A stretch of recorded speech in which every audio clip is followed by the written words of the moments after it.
Right, ladies and gentlemen, combined between our live audience and our online audience, it's great to study together. This is Daily Power Parsha. Okay, so I am going to be using a second here. Let's make sure we are actually recording. Okay, yeah. So today is let's start with the date. Today is December 23rd, 2020. Torah portion this week is Vayigash. And we are going to today to use the Good and Condition Chumash, and I'll also be sharing the translation online for those of you that are joining us virtually. Either way, you will be covered. All right, Vayigash, we explored Monday and Tuesday of this week. The last 2 days is the dramatic moment where Joseph reveals his identity to his brothers after months of what's the word I'm looking for? Subterfuge, or after months of clandestine identity hiding. That might be redundant nonetheless. So after months of hiding his own identity, Joseph reveals himself to be the viceroy of Egypt, embraces his brothers, sends for their father, Jacob, and starts the process by which the big move will happen down to Egypt. Now, if I ask you the question, and if you're online, you can unmute yourself to answer this question.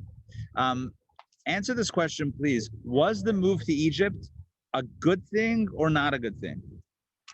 Ultimately, what does it turn out to be? Good or not good? Depends on perspective. If you had to characterize Egypt, good or not good? Matt, what did you say? Depends? Depends on perspective. Okay, good. That's well, because overall, I guess it was good just because this kind of had to happen. But of course, from the individual perspective, it was terrible. Got it. So Matt is saying that on the one hand, it had to happen. It was ultimately good, but it was for individuals, and in the moment, it was not so good. Sandrine, what were you saying? Sandrine? Right. Good for Joseph. Right. So I'll tell you this. This is the way I would say. There were definitely good moments, right? It started off good, but then there were definitely moments that were not so good either. I mean, there were good moments with Joseph and the original crew, like the OG Jews in Egypt, and then it kind of got a little bit hectic. It kind of got, hey, good to see you. It kind of got hectic with slavery and all that stuff. So it's a mixed bag. And the reason why I start off with that question is to get us thinking about kind of the response or the perspective on Egypt. How should Jacob respond to the news? Oh, your son Joseph is alive, and he's sending for you to move down to Egypt. Is he running? Is he hesitant? So this is what we will explore in today's reading. I'm going to share my screen with you for those online. And for those in person, we are on page 304. Page 304, 305, fourth reading, Vayigash. So for those into chapter and verse, this is chapter 45 of Genesis, verse number 28. All right, I'm going to start reading. We're going to start reading and exploring. So Yisrael said, I have a lot to look forward to now, because my son Joseph is still alive. Let me go and see him before I die.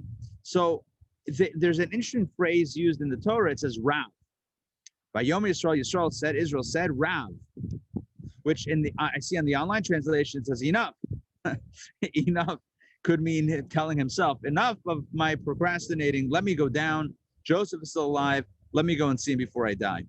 But as Rashi points out, it doesn't just mean enough. Rashi says it means Rav means a lot. I have a lot to look forward to because my son Joseph is still alive. So when son was alive, that gave him a lot of hope and a lot of energy in his life. You can imagine how much his spirit must have been revived, as was the last few words of the last reading. Okay, so this is Jacob saying, Israel / Jacob saying, all right, that's it, we're going to make the move. Let's continue chapter 46 of Genesis, verse number 1. This is where Yaakov travels to Egypt with his family.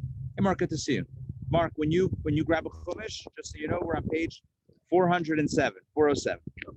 Sorry, 307. 307, Genesis 46, verse number 1. It's on the screen. And Israel traveled with all his possessions, and he arrived at Beersheba. He slaughtered sacrifices to the God of his father Isaac. So here's what you need to know. Beersheba is in Israel. So he's traveling from Israel to Egypt. Along the way, he stops in Beersheba, or Beersheba, Sheba, however it's written here in the English. I'll just do the Hebrew, Beersheba. And he brings sacrifices. He brings karbanos. He brings offerings to Hashem at that place. That is a very holy place. And what happens is, in this place, God appears to Jacob. By the way, Beersheba is the place, if you recall, that Isaac got into a quarrel. Do you remember what with Avimelech? Isaac would dig wells, and the king of the Philistines, Avimelech, would fill the wells, or they would try to steal the wells. Anyway, eventually, both Abraham and Isaac created their own treaties with Avimelech, and the place where they created the treaties is called Beersheba, which means the well of the oath. That is the well that they made an oath to not harm each other. So basically, as Jacob is traveling to Egypt, he stops in Beersheba and brings an offering. Verse number 2. It was in a nighttime vision. In a nighttime vision, God spoke to Israel, and he said, Jacob, Jacob, Yaakov, Yaakov. And he said, here I am. Okay, so what's happening here is God is calling to Israel. It's interesting, Torah uses the form of his name as Yisrael, and then the Torah says that God called Israel, and he said, and what did God say? Jacob, Jacob. Uses both names in the same verse. Again, something that we pointed out before, how the Torah flips back and forth between the various names. All right, Yaakov answers Hineni, which I think I have explained before. Hineni is translated as here I am, but Hineni means I'm here with you. It's like I'm not distracted, I'm not texting, I'm not doing something else. Hineni means I'm fully present, I'm here with you, locked in. Let's continue. Verse number 3. And God said, I am God, the God of your father. Do not, listen to this line, do not be afraid of going down to Egypt, for I will make you into a great nation there, which indicates that he was afraid. If God is telling you, don't be afraid, don't be afraid, that means that you were afraid, and God is trying to tell you to drop the fear. Why was he afraid? The commentators discuss this. If you recall, God had made a covenant with Abraham a little while back, decades earlier. God had made a covenant with Abraham, Jacob's grandfather. It was called the Bris Ben Abasarim, the covenant of the parts. They took animals and they cut them down the middle, and whatever they made 2 rows of animals, whatever it was, there was a covenant made, which means an agreement. And what was the agreement? God says, I'm pledging to you my commitment to you. And Abraham said, me and my children are pledging our commitment to you. So both parties agreed, we're yours, you're ours, we're your people, you're our God, done. That was the covenant of Abraham. At that covenant, if you recall, this was again several Torah portions ago, at that covenant, God told Abraham in a very foreboding vision, your descendants will be strangers in a strange land, and they will be enslaved, and after a while, they're going to get out with great wealth. But here's what the prophecy was. The prophecy was that the descendants would end up enslaved in a foreign land, in a foreign country. Jacob knew the prophecy. He knew about the covenant. He knew about the prophecy. You can imagine that when Jacob is now realizing that his son Joseph is the viceroy in Egypt, and they're going to all move down to Egypt, couldn't that be the foreign country that would end up enslaving them? Jacob feared that would be the case.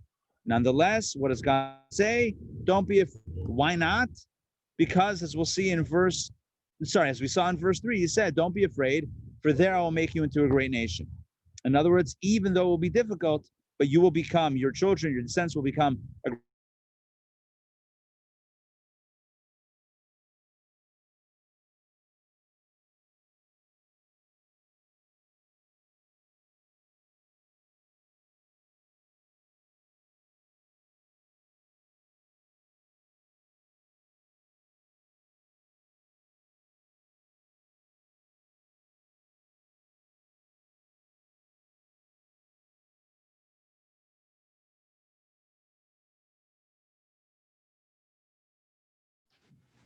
Can't hear anything. Yeah, it seems that the video and the audio is gone. Yeah, the audio is gone. I don't know whether he knows it, but it is gone. Yeah, I put it in the chat. I'm going to send something to him directly, I guess. That's a good idea. Thank you. Yeah, just let him know. Yeah. I can't imagine that he does. Right. Where is he? He's gone. I wonder if it just dropped, actually. Is it us or is it his? You know what? he's He's gone. not on here. He's not on here. It's gone. Yeah. And for some reason, I'm here as a host. Okay, I think this is just. Oh, you're the host? Okay. An unwilling, unlikely host for this. Yeah. No, I wouldn't say that. Sounds like it would be a delightful person.